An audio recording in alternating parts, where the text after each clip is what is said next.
Where the Spirit of the Lord is, there we find harmony, freedom, peace.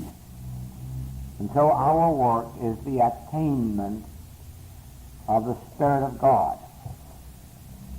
Now,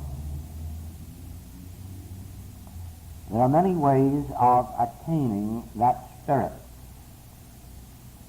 Some few have come into this world with it. Most of us have to develop it, cultivate it. And one of the ways of developing the Spirit of God in us, the awareness of God, the consciousness of God, is through knowing the truth. But in knowing the truth, it is really necessary to know the truth, to know what the truth is, and then that truth takes over and becomes our consciousness of spirit. And one point I would like to give you, and then to tell you that in giving it to you, I'm giving you nothing except in proportion as you make it a part of your own being, a part of your very life and soul and mind and body. In other words, many listened to the Master. Multitudes heard the Master preach. Very few demonstrated Christ. Hearing speeches, hearing lectures, even attending classes is not sufficient to make one's demonstration. Yes, it's true, many have had healings at lectures and classes, but that is not very much of a benefit to get when what we are seeking is God itself, allness, completeness, fulfillment. Even to get a healing is getting very little, but to get some awareness of God is great. Now, here is one of our major points, and this must be taken into your consciousness and practiced and realized until it really is bone of your bone, flesh of your flesh. All that we behold is effect. All power is in the invisible cause of effect. Let us go back. Our discords, let us say our fears, are always of something visible. That is something we can see, hear, taste, touch, or smell. We are always afraid of, let it be germs, or bullets, or bombs, or persons. Our fears usually are of that which can be seen, heard, tasted, touched, or smelled. And yet, here is the great truth known throughout all time, remembered very seldom. There is no power in anything that can be seen, heard, tasted, touched, or smelled. All power is in the invisible cause of effect. All power is in the invisible cause. That was the reason that the Master selected only one commandment out of the 10. Thou shalt have no other God but this one infinite, invisible presence.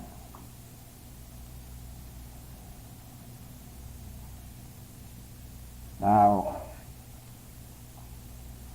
if we fear disease, if we fear sin, if we fear alcohol, if we fear germs, if we fear war or bombs, we are in disobedience to the first commandment, because we are placing power,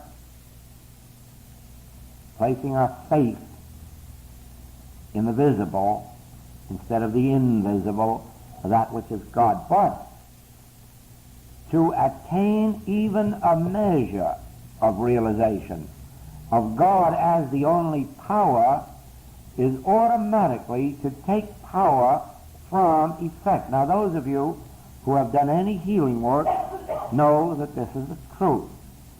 You have handled, for instance, cases of people with cold, flu, pneumonia, or burns, and found very quickly that there was no power in those germs that seemed to have caused the cold or flu. You've proven that the flames that burned did not pain, did not disfigure. You have proven that regardless of the world belief in the power of flames and in the power of germs, that all of that belief was never true and the power was never there. Anyone who has ever witnessed a metaphysical healing is a witness to the fact that the disease was not a power, that God, truth, the activity of truth in your consciousness or your practitioner's consciousness was the power, is the only power. The moment, well, you wouldn't be in this room at this moment unless you had seen enough of spiritual healing, metaphysical healing, to know that the power is not in the effect, the power is in the invisible cause. This is important. All cause is in the invisible, appearing as effect, and effect shows forth only the qualities and activities of the invisible in spite of appearances. Now, here is your point of departure, that appearances testify to the fact that effect can be power, that germs, that sin, that fear can be power. Fear isn't a power. Never accept the old metaphysical teaching that fear is a power. Fear isn't a power. Fear all you like. You will never create anything with fear. You can't possibly create anything with fear. Why? God is the only creator. God is the only creative principle. God is the only creative activity there is in the universe. So fear cannot create anything or cause anything. How can anything cause anything if there is only one first cause? What is the second cause? There just isn't any if the first one is infinite, eternal, immortal. We know that we're dealing with the appearance of other causes and other powers in our inner atmosphere of prayer. We receive the conviction, as David did in the 23rd Psalm, the assurance of God being the only presence and the only power. He maketh me to lie down in green pastures. Not only he leads me there, he maketh me to lie down there. Ah, yes. Relax in that understanding of the first commandment of God, the invisible, as the only cause, and then you will see how powerless even good thought is. Not only bad thought is powerless, good thought is powerless. Bad thought will not cause evil. Good thought will not cause good. Since there is only one cause, and that is God. And if you have a good thought, that's only an effect of the activity of God or truth. Even a good thought is only an effect, but it's the effect of the activity of truth, of God. And it's God that is the power, not the thought. And what is an evil thought? It is but the effect of this suggestion of a selfhood apart from God, or an activity or law apart from God. And I said before, the only reason for our discord is this sense of separation from God, this sense of a selfhood apart from God, or an activity apart from God, or a law apart from God. gain this realization of the first commandment, and you have the secret of spiritual living, which means eternal living, immortal living, harmonious living, prosperous living, successful living. Learn at first to disregard appearances of good or evil.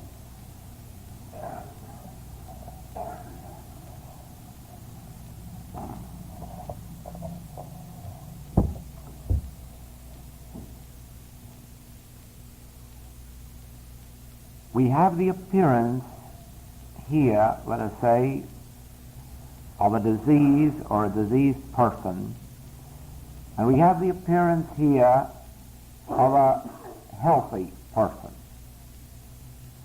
Now, I don't have to tell you that the healthiest person in the world at this moment could be the deadest one in the next moment. It's happened too often in world history for you not to understand that that is absolutely true. No matter how alive and well you are, 1 minute there are 1,000 different things that could make you sick or dead in the next minute as person. And so the appearance of a healthy person is just as illusory as the appearance of a sick person. And if you are just going to be satisfied with your healthy person over here, you're very apt tomorrow to have another patient, or the next day, or the next week. First of all, catch this glimpse. It isn't anything in the visible that you can judge by.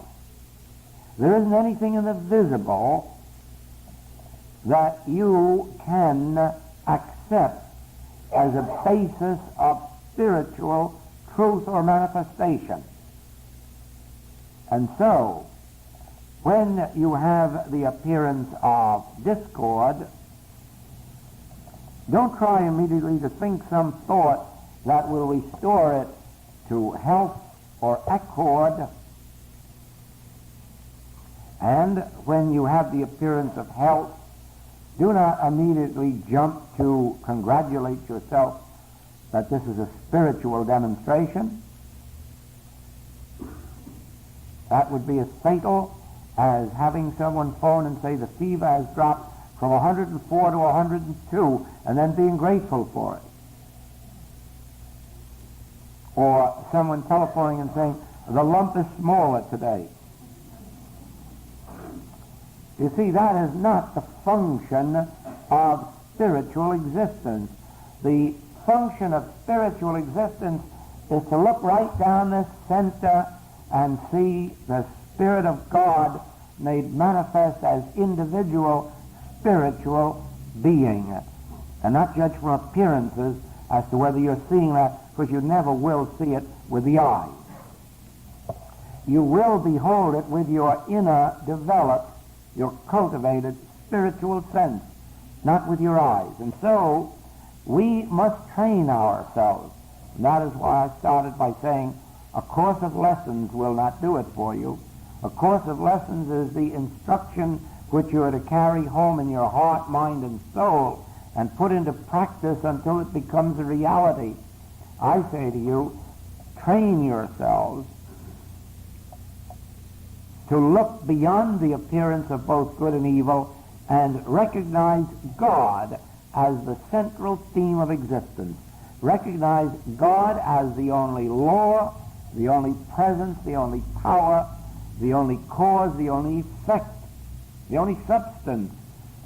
Then, every time some form of discord comes into the avenue of your thought, whether from your own being or another's, it will be dispelled. It will be dispelled not by your trying to change 104 temperature to 99, but by your disregarding both the 104 and the 99 and looking through to God.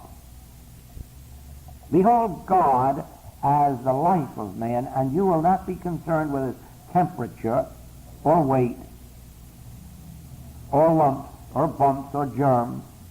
You will not be concerned with his appearance if only you will learn to behold God as the activity of man's being, the life, the soul, the very law of his being. You'll understand why the Master said that the harlot would get into heaven before John the Baptist. You will begin to understand why good humanhood is not the answer to spiritual demonstration, that there lies something far greater than good humanhood, because the right temptation comes along and makes it very bad humanhood, or sick humanhood, or poor humanhood. Whereas beholding always, eternally, God as the source of being, you will find that good will become a permanent dispensation in your experience and in the experience of your patients and your students. Because remember this, they think they come to you for healing. Now, as a matter of fact, nobody really and truly has ever come to a spiritual healing, to a spiritual method of healing for a healing.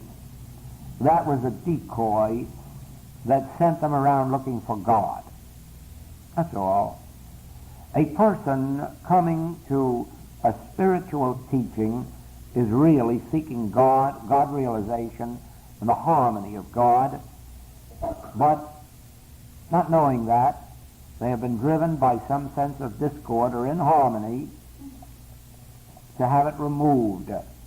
And in the having it removed, they awaken to the spiritual fact that they really came to learn. And so if you succeeded, please remember this, if you succeeded in healing the multitudes and feeding the multitudes as the Master did, you might be making a very small contribution to the world. The smallest contribution the Master made to the world was healing multitudes and feeding multitudes. His great contribution was the revelation of the principle by which it was accomplished. And so with us. Just to save a person's life and add a few years to the date on their tombstone, that isn't doing so much for them. Just turning a sick body into a well body, it's nice, it's all right, but doctors can do that. The real purpose of a spiritual ministry is to reveal God as the life and health and soul of individual beings, so that they can begin to live their immortality here and now, not after they're dead. Here and now, we should begin to live joyously, beautifully, harmoniously, and without the ups and downs of human existence. You know, 90 or more % of the world today is living in fear of war and in fear of bombs. Tell me why. Most of these people are already past 50, 60, 70. What are they fearing? A little earlier date on their tombstone. They know that the date is coming. They know it isn't far off. But it'd be so nice to push it off for just a few more years. That is not the object of spiritual living. The object of spiritual living is to come into an awareness of God, so that we all may come to the point given us in the teaching not only of the Master, but repeated by Paul, I live, yet not I. Christ liveth my life.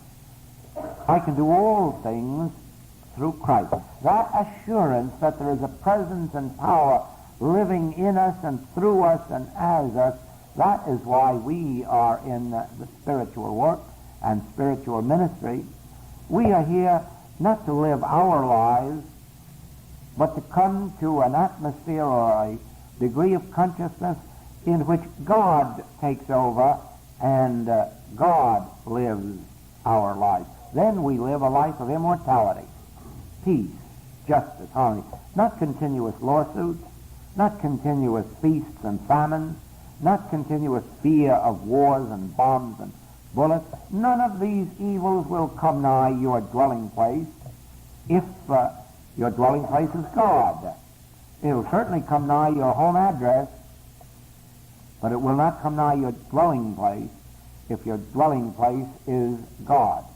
Then when our home address is in and of God, in and of the consciousness of God as the fulfillment of our being, then let us rest assured of this. Germs won't hurt us, bombs won't hurt us, bullets won't hurt us, wars and depressions won't hurt us, and there's nothing selfish about that, because the world will not learn except through the example of the remnant, those few who do demonstrate themselves above the fears and ills of day-by-day living. Most of you have already experienced that either you or someone else who you know is showing forth God's handiwork. Someone that you know is showing forth the realities and beauties of God, and you seek to do likewise. And so it is that as we, a handful in this city, a handful in another city, begin to show forth health, not subject to such a degree of fluctuation as is true in the human scene, as we begin to show forth a sense of supply, not entirely dependent on whether it is boom time or depression time, as we are enabled to bring into our capital and labor relationships more harmonies, in that degree does the world begin to take note. It is a very inspiring thing that one of the first things that the new president did was to attend a breakfast, a prayer breakfast, and be willing to be a part of a weekly program of morning prayer. Not that he believes it necessary to pray only once a week, but to set the example of morning prayer to the rest of the nation.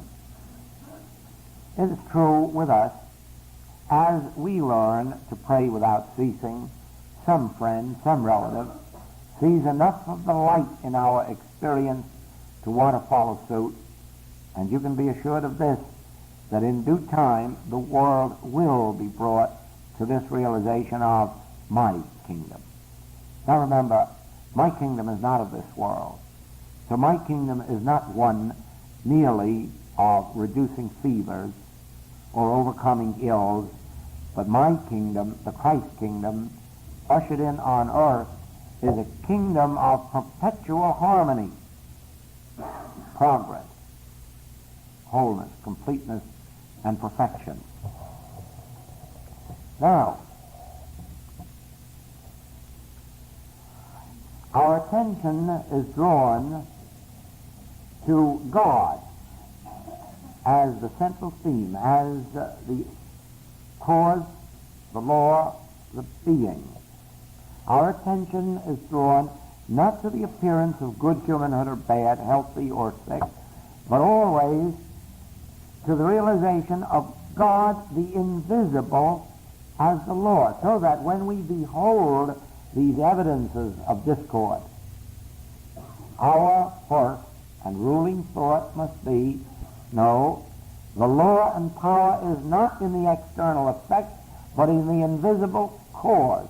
Keep going back to that over and over and over until it becomes a habit of thought, until it becomes an absolute state of conviction that all cause is in the invisible appearing and acting upon the visible, so that you do not fear the body because of your realization that the invisible principle or law is the harmony of the body, that the body is not subject to external conditions called calendars, time, germs, infection, contagion, bullets, or bombs, but that the body is subject only and always to the law of God, the invisible cause.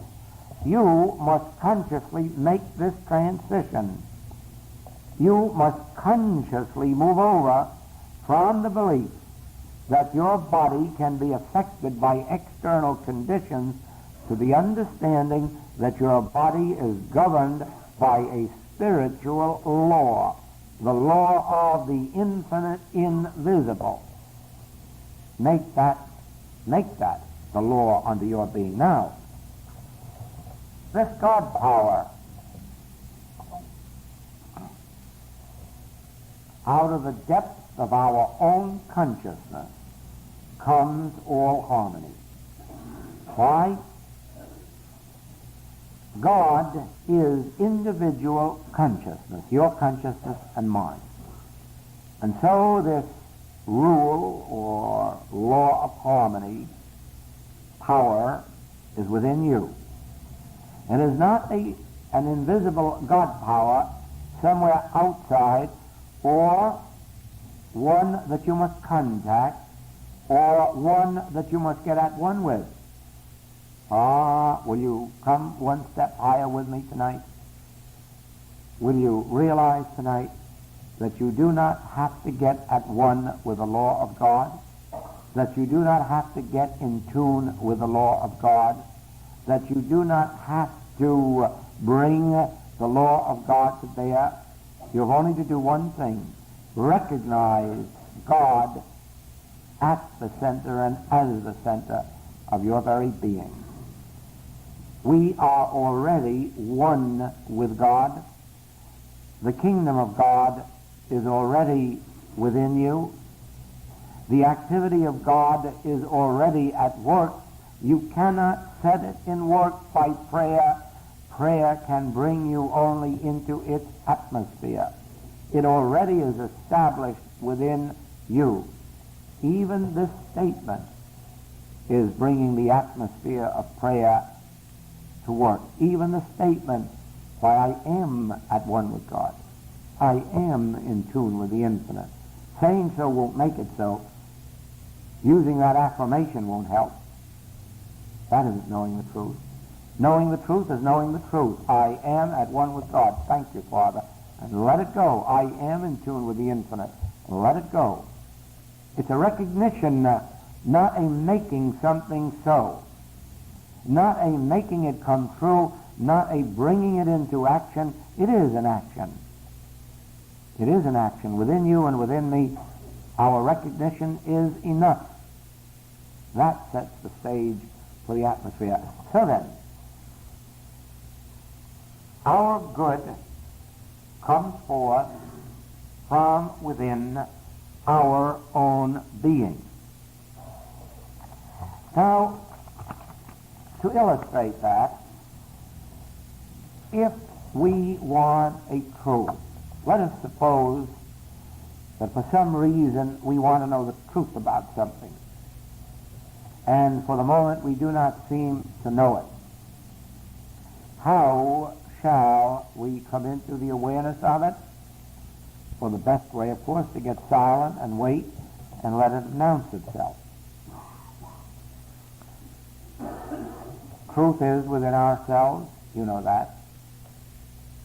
So the best way to bring truth forth, whether for a healing purpose, an enriching purpose, or merely for enlightenment, the best way is to close the eyes, be receptive, and let that truth come through. We're going to prove that. But we're to go a step further.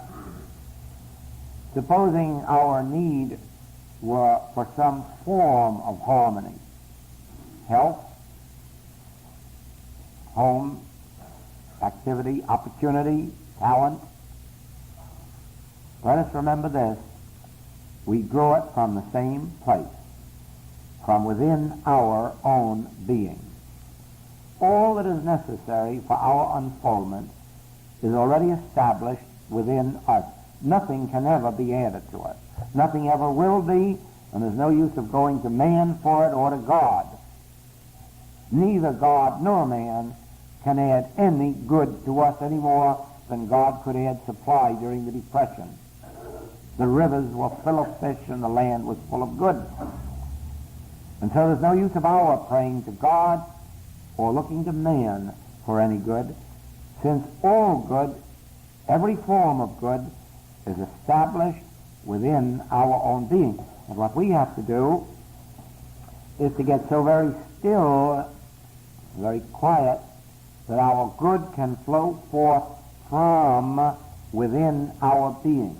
It is only on this basis that ultimately there will be peace on earth and goodwill to men. When we need nothing of each other.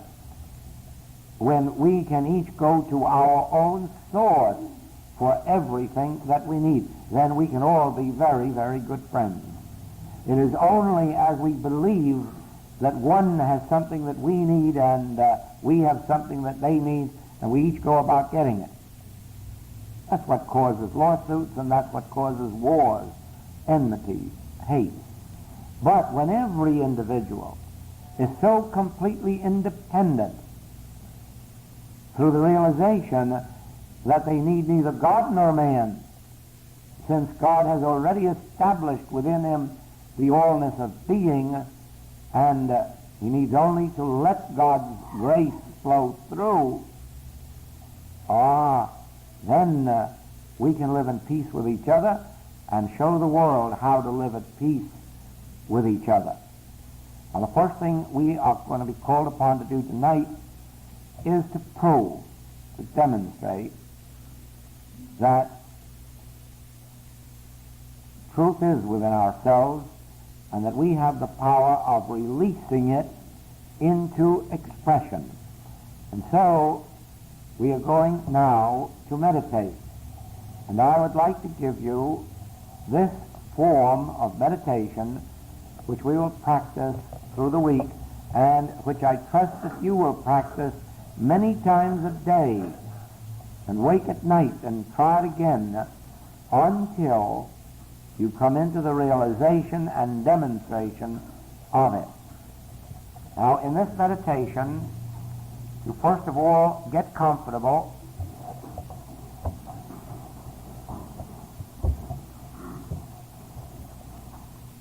And of course, you know now we are not going to God for health or wealth or harmony. We are just going to God now for God, for truth.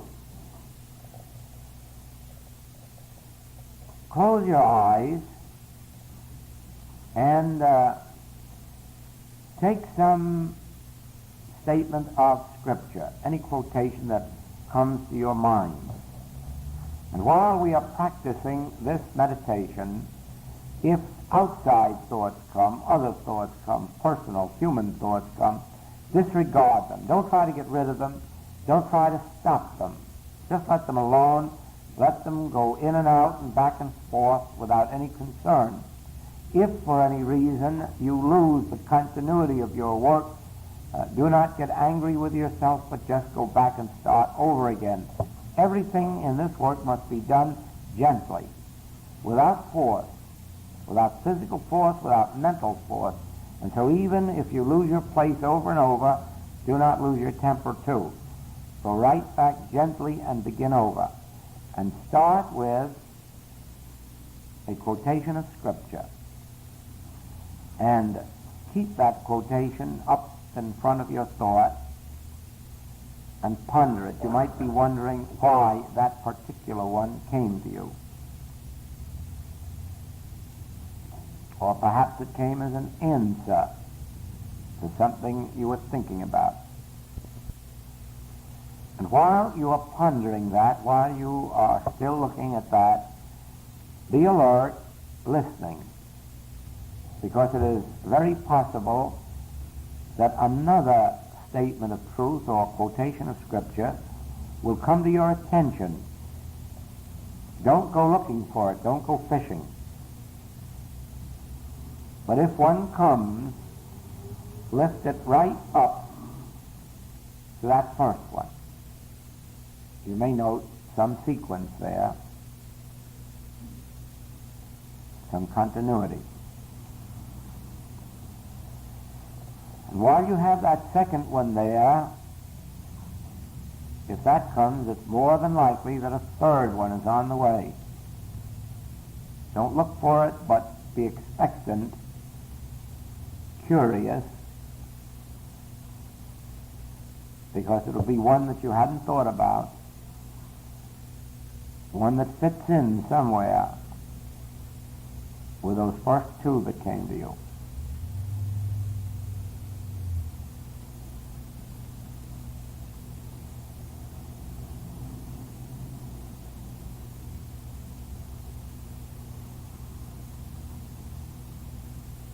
may be another one.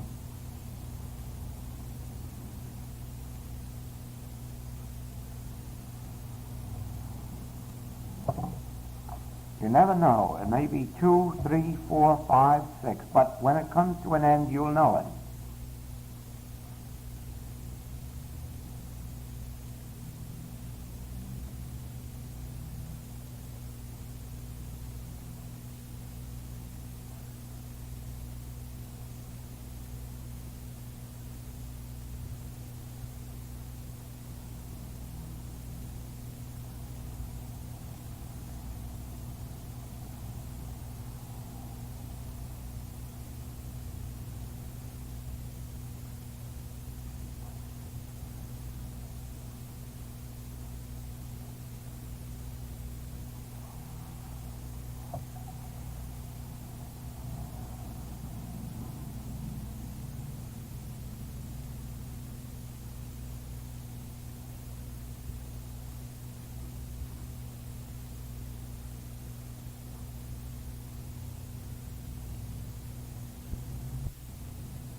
All right?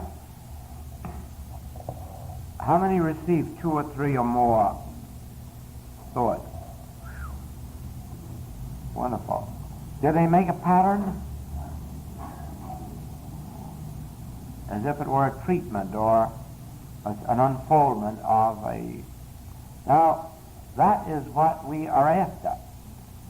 You see, God's thoughts are not your thoughts. And all the thoughts that you can think may not be making your demonstration. But if you can 2, 3, 4, 5 times a day turn to the Father within and let truth unfold in this way, you're going to learn a great secret. There is no such thing as an unmanifest truth, or a truth within that does not appear as a harmony without. Truth is the substance of life. Truth is the substance of demonstration. Truth is the substance of all form.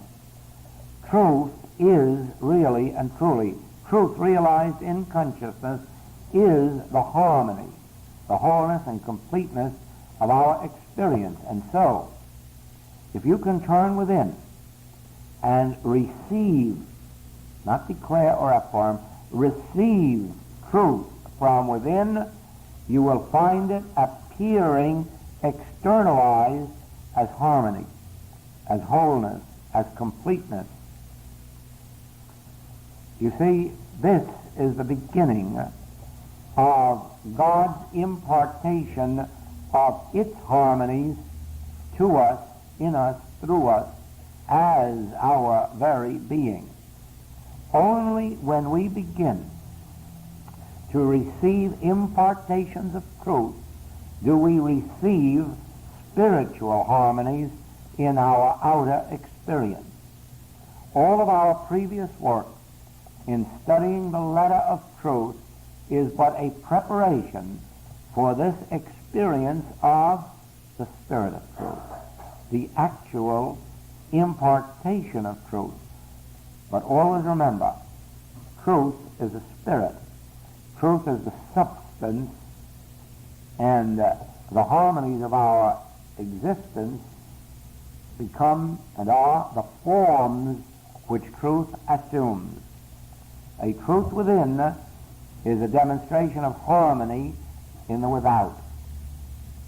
An impartation of truth from the Father is life eternal.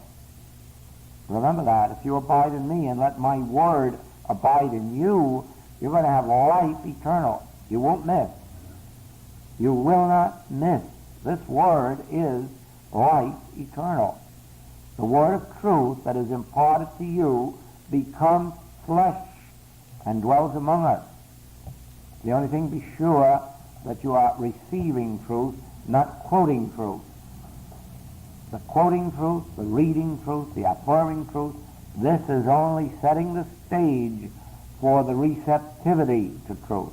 But the receptivity of truth within is the demonstration of harmony without.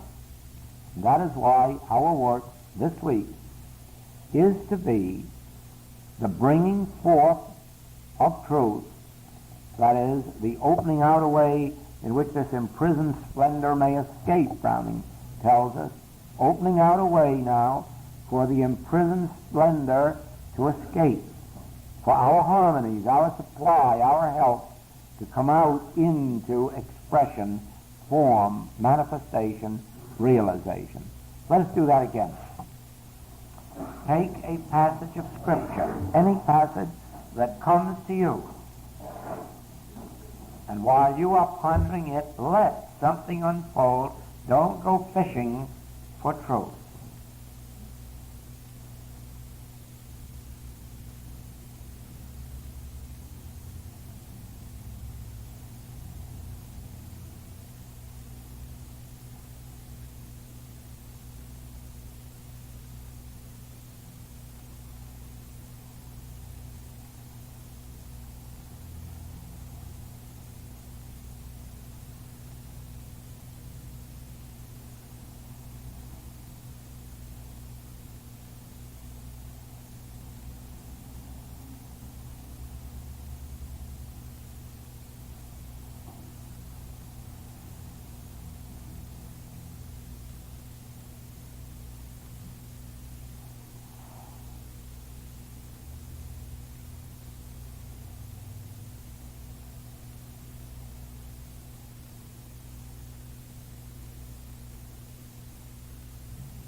All right.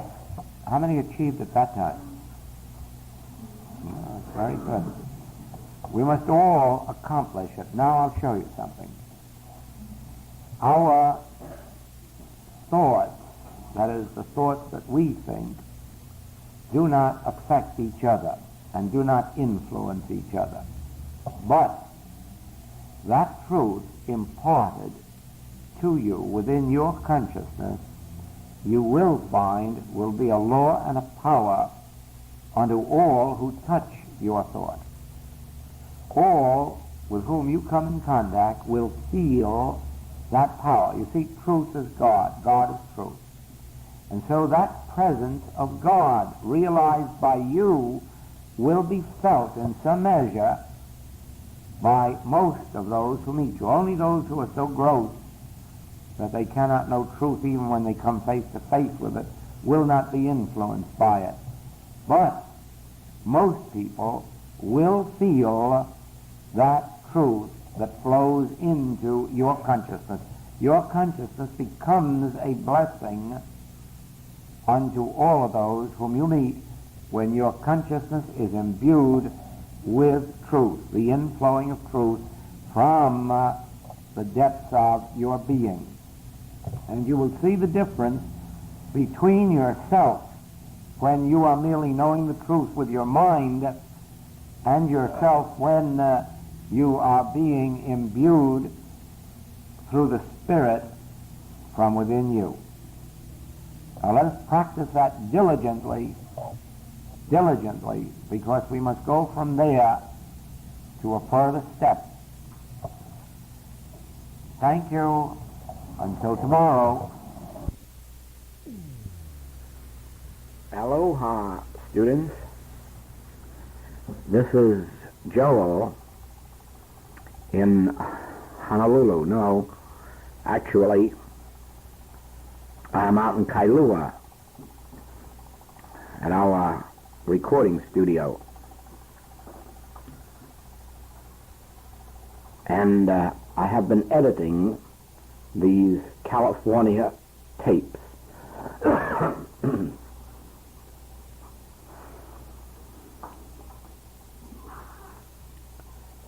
I hope you won't mind if I take a few minutes of your time to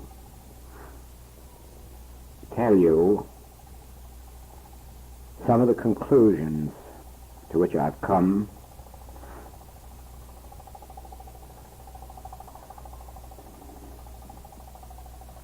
while listening to and editing these tapes. To begin with, I started with the closed class of Seattle, and then the closed class of Portland. And after editing those, so much unfolded in my thought that I did a new series out here, which we have called the New Hawaiian series. And between Seattle, Portland, and the New Hawaiian series, you will find a very complete exposition, unfoldment, of the message of the infinite way from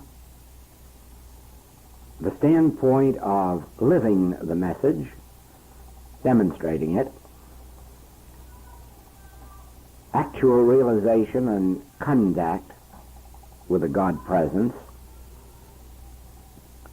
and some of the very important points that every student must know of the letter of truth in order to hold consciousness in line with the pure spirit itself.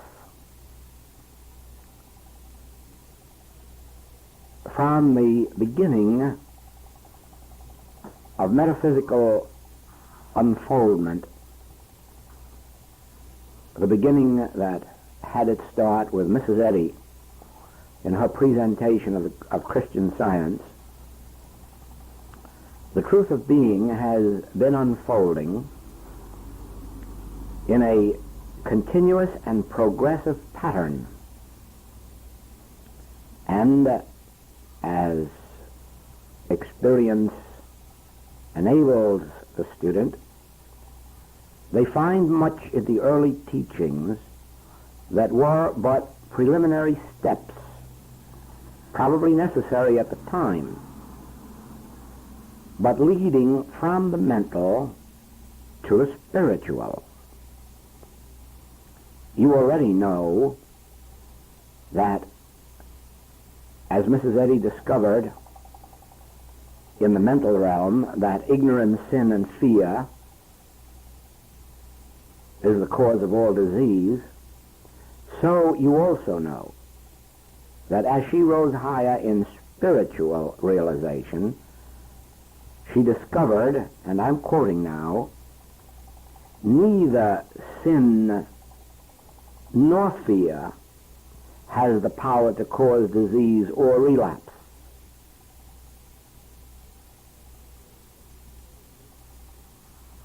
End of quote. By this you can see that she had already learned that there is but one cause, that is, one real cause, and that these mental causes were only suppositions, theories, beliefs of the human mind.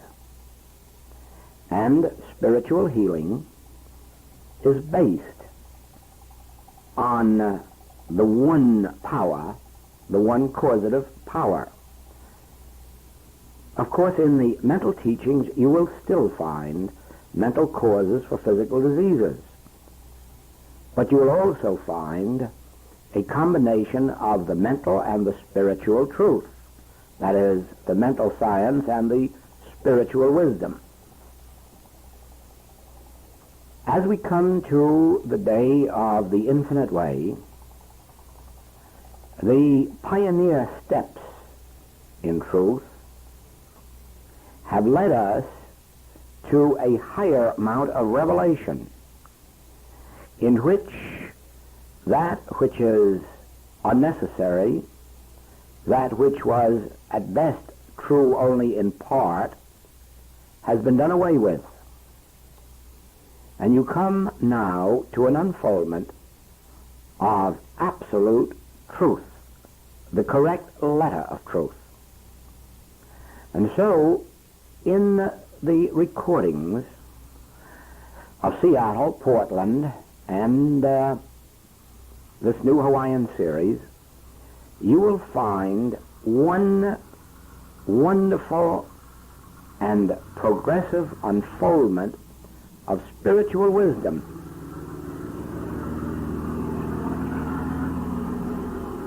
And you will find the letter of truth covering so many different points that there is no reason, if one studies and practices faithfully, that they cannot, through these tapes alone, rise far higher in demonstrated spiritual consciousness than they have ever done before. Now, in coming to this California class, and I have kept only a few of the high spots of the California closed class, and that is the Los Angeles closed class, and a few of the very high spots of the Los Angeles Practitioners class.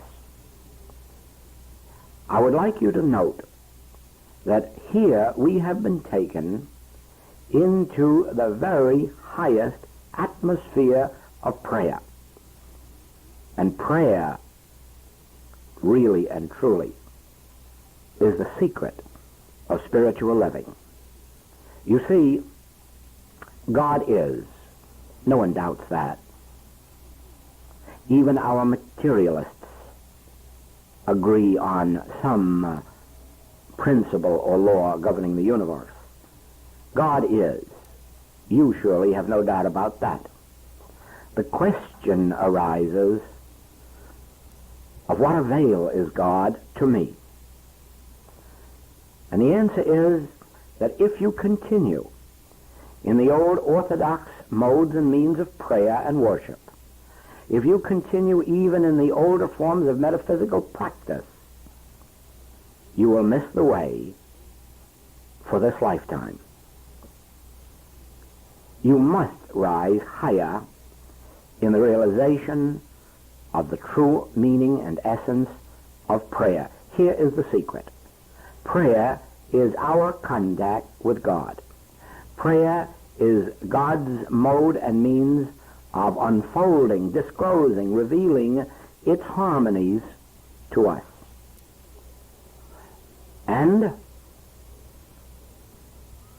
in these California tapes, you will find an atmosphere of prayer beyond anything we have heretofore known in the message of the infinite way, and it is the fulfillment of the vision God gave me in the Hollywood class of 1951, when it led me to tell our class that if there were any future classes, I hoped fervently, prayed, that the subject would be prayer, since I had already realized that our concepts of prayer had not taken us far enough along the path. Now, these past 2 years, our subject has been prayer over and over and over again, leading finally to this higher atmosphere of prayer. And because I have seen the,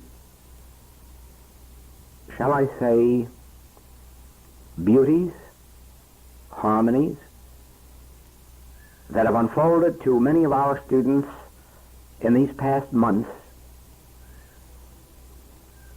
I am hopeful that as many as possible will hear these recordings. And to you students, I am telling this. I am now preparing books, manuscripts, on the highlights of our work for 1953.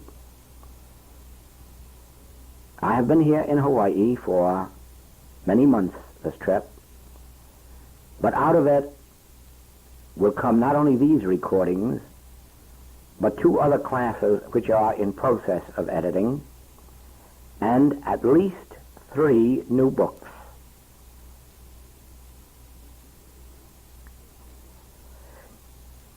When I start the next series of class works, you may be assured of this.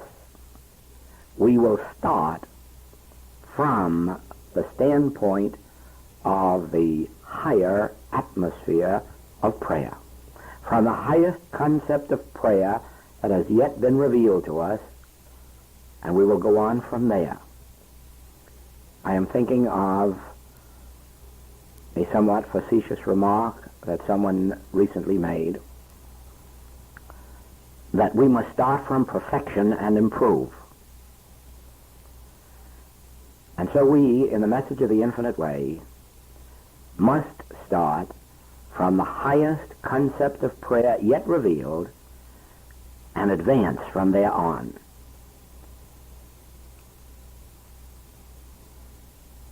Just one more thing that might interest you. As you know, I have done no public work since I left the mainland, but some of our more serious students have desired a weekly message, and so every Wednesday evening about 25 come to my apartment, and we seat them there in the living room, and for an hour the Spirit flows. We have no prearranged program, and we hold ourselves very informally, especially in our clothing, and in the cool breeze that comes to us from the mountains right outside our window. We have a very peaceful, very serene atmosphere of love, and you can imagine that that which comes forth is sent out to you in recordings, and not only in recordings, but in the meditations and prayers and communion all through the night. As I sit hour after hour in that communion for myself, for you, for the Infinite Way, for the world itself, that it may awaken to this consciousness of God being. Through the atmosphere of prayer, we draw each other into a bond of love. And in drawing each other, we draw all those who are a part of our consciousness. And I'm sure you know how obedient we are to the Master's instructions to love our neighbor as ourselves, but to remember that our enemies are our neighbors too. Well, I love to visit with you this way and look forward to seeing you surely in the near future. My love and aloha, this is Joel.